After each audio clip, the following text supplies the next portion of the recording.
Kalau kita lagi kumpul sama orang yang baik, lingkungan yang baik, semangat berbuat kebaikan. Tapi kalau sudah lepas, sudah ngelos, remnya kadang blong gitu.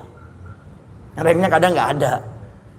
Sehingga bagaimana, ada nggak amalan biar kita terus semangat sebagaimana kumpul sama orang soleh, lingkungan yang baik, ya? Saya ingat dengan cerita kita punya guru yang kemarin ngisi, Dr. Ustaz Bib Sika Baharun. Waktu kita malam Jumat di masjid, beliau memberikan nasihat. Di akhir nasihatnya beliau bilang gini, kalian semuanya para santri mendengarkan nasihat dari saya, mungkin semangat, pengen berbuat baik, pengen jadi orang alim, pengen jadi seorang wali, pengen menjadi orang yang mulia, pengen menjadi orang yang bermanfaat.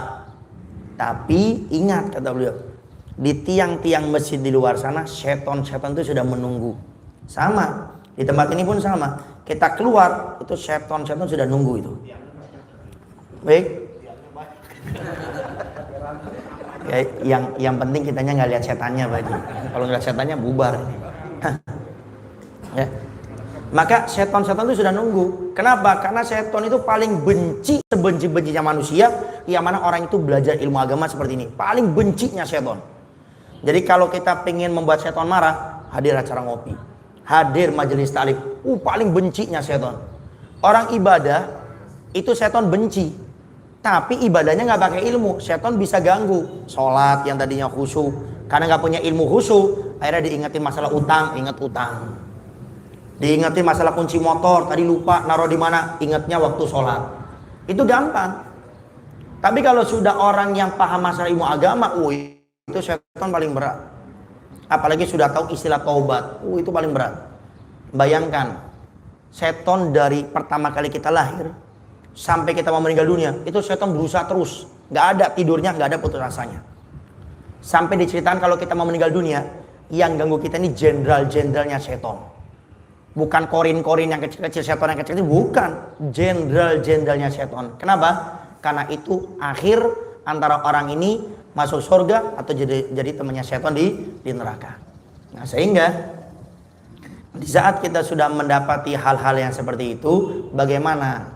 Karena biasanya memang orang Indonesia ini pada suka amalan. Dikasih cara-cara terakhir, amalannya apa? Pertama, amalan biar kita bisa merasakan yang seperti ini, bawa suasana ini ke rumah kita. Bawa suasana ini di hati kita.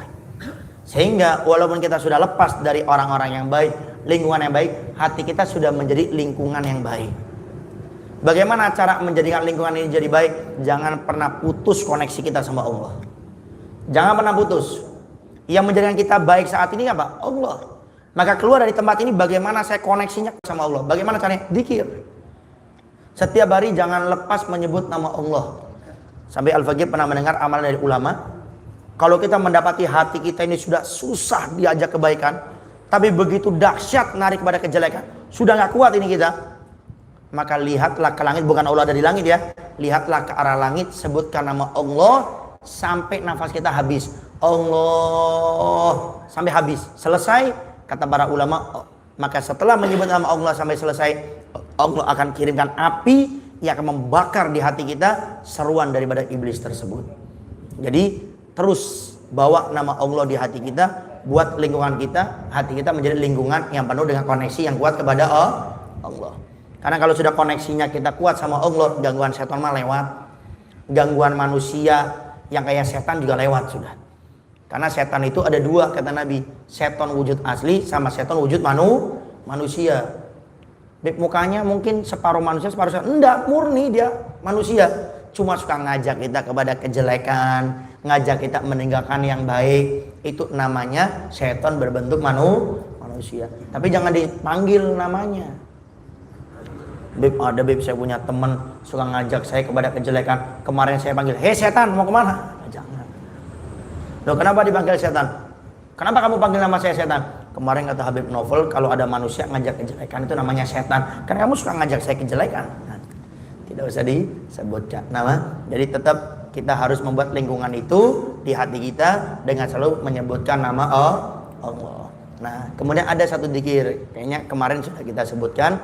Kalau ini dzikir dibaca, insya Allah hati kita, kegiatan kita semuanya akan selalu dalam kebenaran dan kebaikan. Apa itu? Baca habis sholat fardu boleh sekali, boleh 3 kali, boleh 5 kali, 7 kali, bebas. Yang penting istiqomah. Apa itu baca ya muqallibal qulub tsabbit qalbi ala dinik. Baca itu. Kalau bisa tahu artinya.